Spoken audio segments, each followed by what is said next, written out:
great words from Camille, and how right is she? The sun does really make us all happy. And if you have just tuned in, you are joining us for the Waverley Innovation Forum 2022, coming to you from Bondi Beach. And our next guest, Danielle Owen Whitford, who we'd like to make very welcome. Danielle is a former corporate executive, and she founded startup Pionerra in 2018, and that was all about improving our mental health by tackling the crippling issue of workplace stress and burnout. We are going to have the best chat because this is such an important area, and it's wonderful that it's getting so much more visibility. And what you've done, you've combined the Pioneer platform. Has artificial intelligence, it combines technology with psychology, and just really, really interesting. So I'm looking forward to getting into all of this. So could you give us a little background for us, perhaps, of where you're from and where you hailed from, and what got you to this part in your journey? Sure. Well, hi Kathy, and good morning everyone.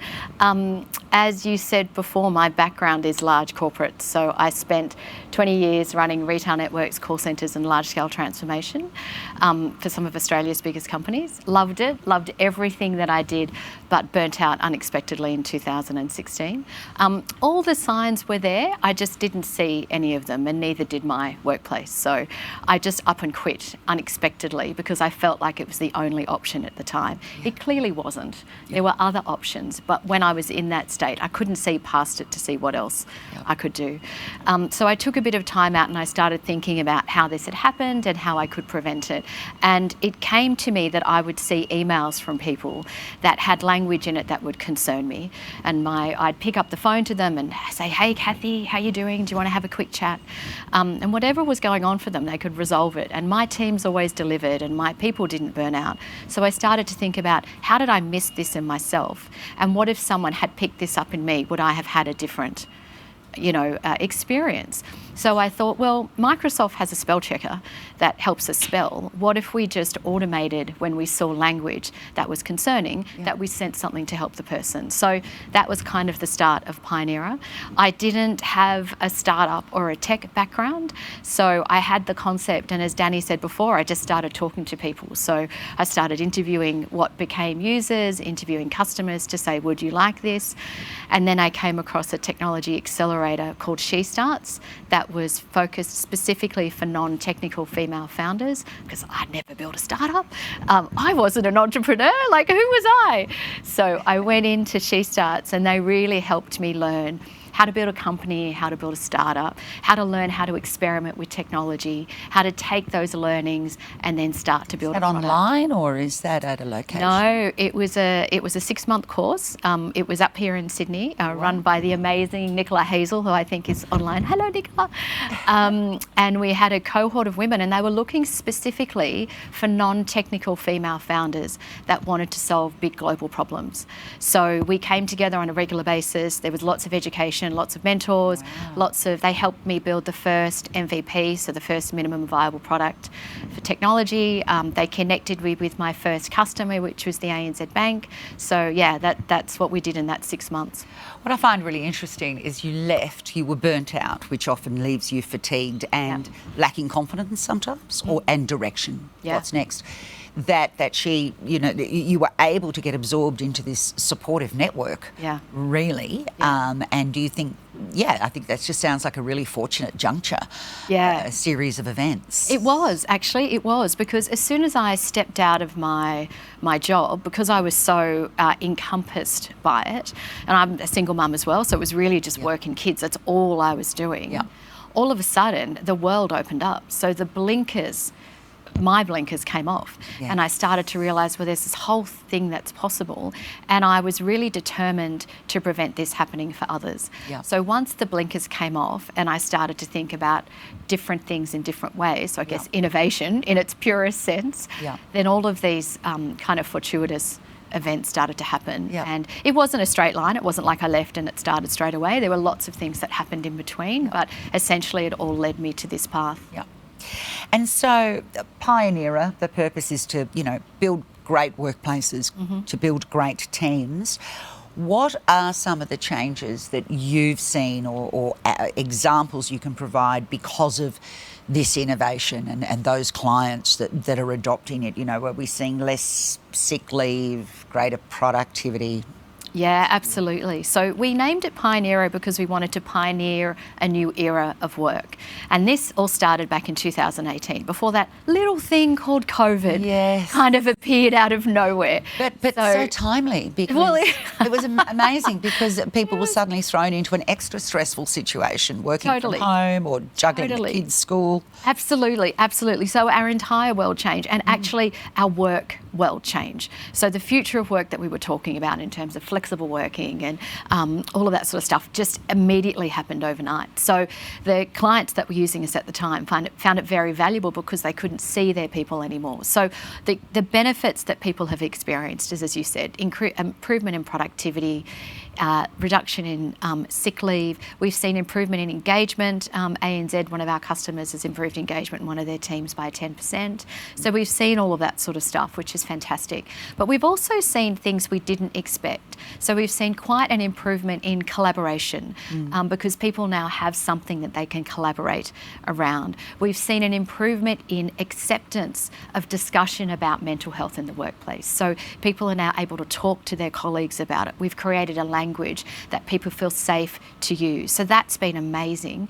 And we've given leaders a lot of support. So the way the product works is that the bot called Indy, actually named after my daughter Indy, coaches you to help you reduce your stress and improve wellness in real time, which is 100% private and confidential to the user. Nobody sees that. Which was one of the questions I was going to have, like what level of confidentiality stays with the user? It's all with the user, and that's super important because this is very personal, private stuff to you, and we want to help the individual. So we kind of think about ourselves as a consumer product that's within a business.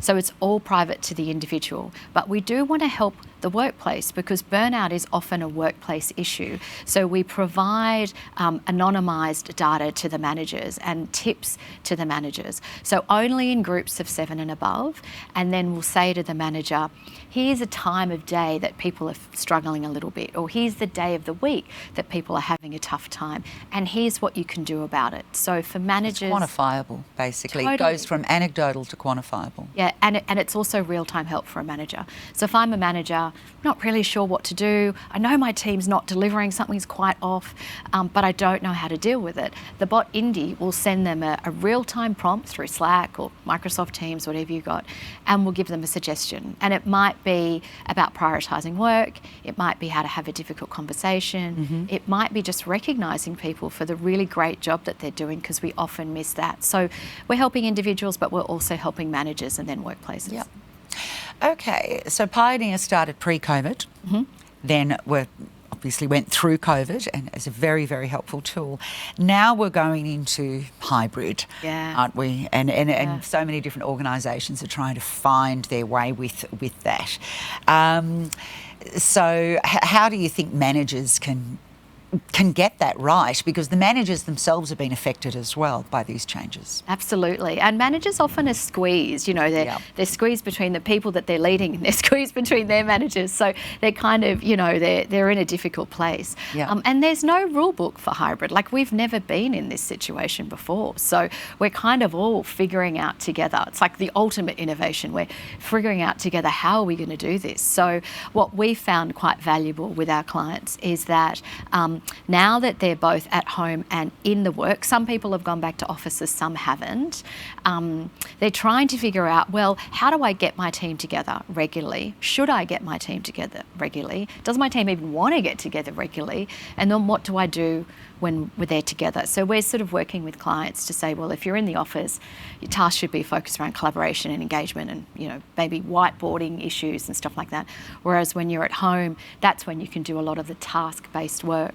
So then our data can reflect how is that working for people. So are people finding those days at home have perhaps higher well-being, higher productivity versus the days in the office? So managers have been able to see how people are feeling about that. They've been able to see how people are responding to going back to work. So one of our clients, saw very high stress responses when they were briefing people about getting back to the office. Yeah. So that manager then was able to say, okay, let's talk about this. Yeah. Let's talk about how we can address this. Yeah. So that's how people are using it quite effectively. Yeah. And also at the moment, as we come out of the cocoon of COVID, as we call it, we are seeing that there's a range of staff shortages across a number of different industry sectors. But I imagine having Pioneera, integrated, staff perhaps feel they are really being listened to. Yeah. Do you think it's assisting retention and even attracting staff? Yeah, look, I think it will be for two reasons. Because firstly, as I said, we've gone very much down the trust and privacy. So this is not a tool that your workplace is using to spy on you, and that's quite different to some other, wellbeing things or employee assistance programs. So that has been received extremely positively. Yeah. But I think the second thing as well is that we know now from research, so PwC did a report on the future of work, and we know that employees are looking for mental health support at work. And for 20% of people, that will be their number one criteria to make a decision. So if an employer has something to support their mental health, something to support their well-being, particularly at an individual level, they will go to that employer versus another employer. Yeah. So this actually is starting to become a really good attraction and retention tool for organisations. Yeah. You share all this, just flows beautifully. When we were speaking with Danny earlier, we spoke about, I suppose, confidence and how important levels of confidence and self-belief are for entrepreneurs. What scares you or makes you nervous, which at the moment seems like absolutely nothing? Yeah. Oh, lots of things. I think... maybe it's just accepting that lots of things scare us. Well, actually, that was a real part of it. When I first started out, because I'd come out of 20 years in corporates and pretty senior, I was used to knowing the answers. I knew what I was doing. I had a team of people that were superstars. And so for the first 6 to 12 months, I was very nervous in making decisions because I didn't know this. I didn't know startups. And a lot about being an entrepreneur in a startup, as Danny said, is that you're doing things that haven't been done before, that there's no answers, there's no rule book. So I had to sort of coach and train myself, and I use a lot of positive self-talk to say, actually, the decision and the outcome of the decision is not what counts. It's the opportunity to learn something new. So be curious. That feels so relieving the minute you put it that way. That's right, because if you make a decision and it doesn't work, you just make another decision. As I say to my kids, is anyone bleeding? If no one's physically, mentally hurt, you can just make another decision. So I started looking at that as an opportunity to learn, to develop, to evolve, and then all of a sudden the pressure to get it right came off. I was going to say, you took the pressure off and instead determined to enjoy the journey. Exactly. Yeah, exactly. It's all about the journey. And one of my questions was going to be, if you could sit down with yourself at 21 years of age, what advice would you tell Danielle and why? And maybe you've already provided that advice. I would say, yeah, absolutely. The journey is critical. But I would also say, stop being so worried. I worry a lot. Danny said that he dreams solutions in his sleep. I don't sleep. I lie there what else could I do? But I would stop worrying and be more bold. Actually, that would be the advice I'd give. And get started. If you've got some ideas, get out there, talk to people. There's so many ways you can do it, and just get started. So trust your instinct. Yep. And what about second opinions? No harm? No, definitely not. But, be aware of who the second opinions are coming from and why, because everyone's got their own agenda. Yeah. But definitely go out and test with lots of people, because then you can deal with that bias.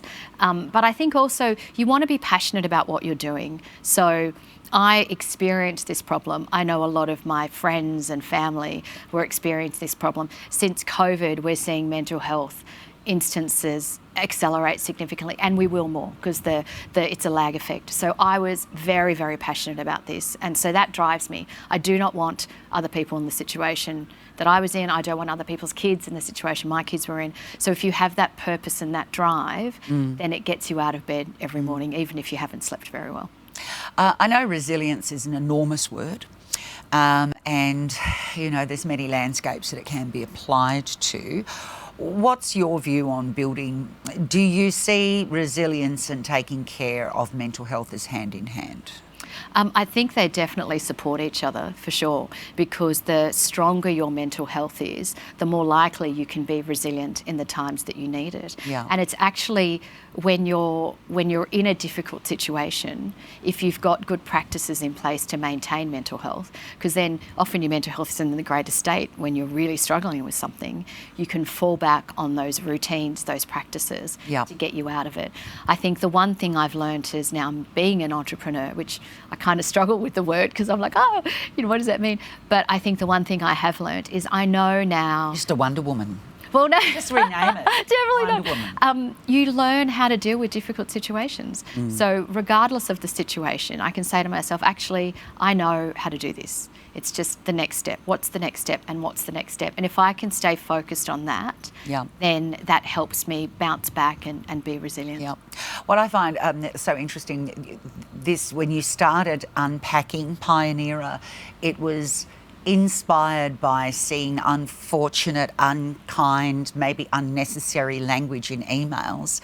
And I think it's so great to teach each other how much that can hurt or affect other people if you're thoughtless in your choice of words. Yeah. It can be such a small thing. And it used to be almost, you know, a tough email from someone was almost accepted. Yeah. In the 90s, that's just how you do business. Yet it can actually be quite crushing. It can be. And I think especially when you've got years of it.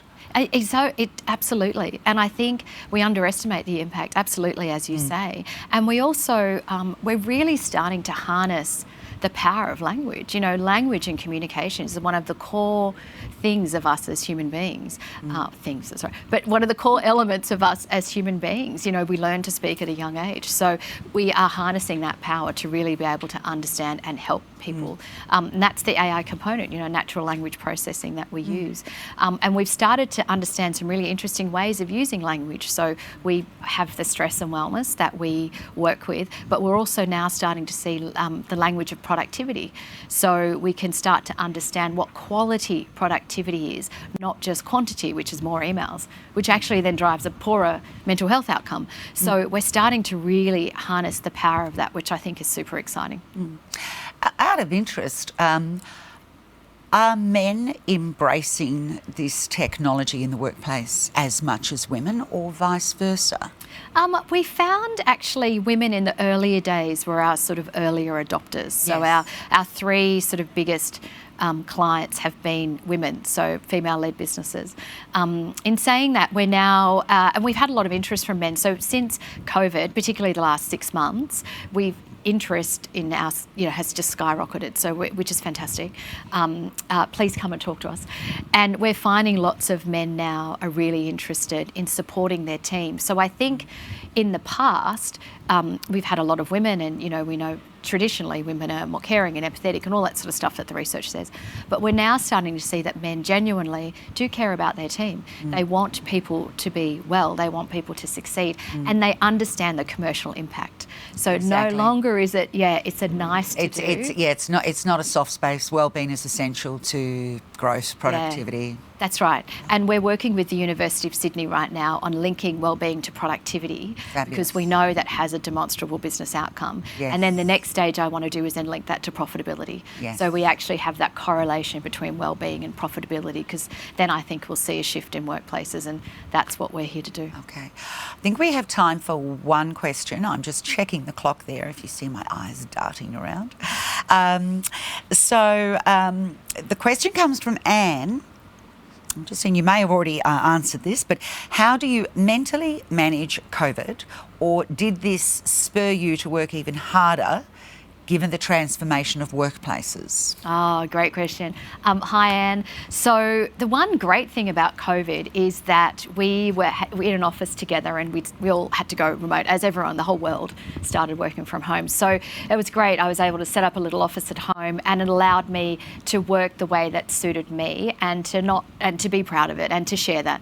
And so with the team, we set up some good practices where we got online together, but really we could work the way that we wanted to work, which was amazing. thing. But it changed our business mix. So before COVID, we had a number of enterprises that wanted to come on board, but during COVID, they could have, were really in crisis mode, for want of a better term.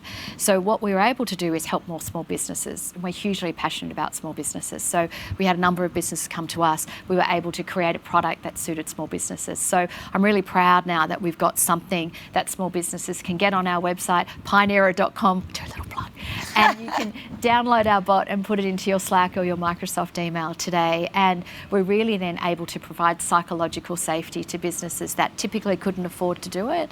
And we're super proud of that. So that's the kind of main thing that changed in COVID. And now we're able to scale that. So we got the Boosting Female Founders Grant to do more for small businesses. Terrific. Thank you.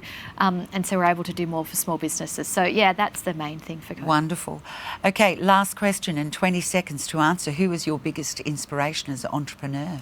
Oh my goodness. I don't know if I could pick one. There's many people that inspired me. Yeah. I think that actually, the biggest inspiration in general, I've got to say, is my family. So my mum, my kids. Yeah.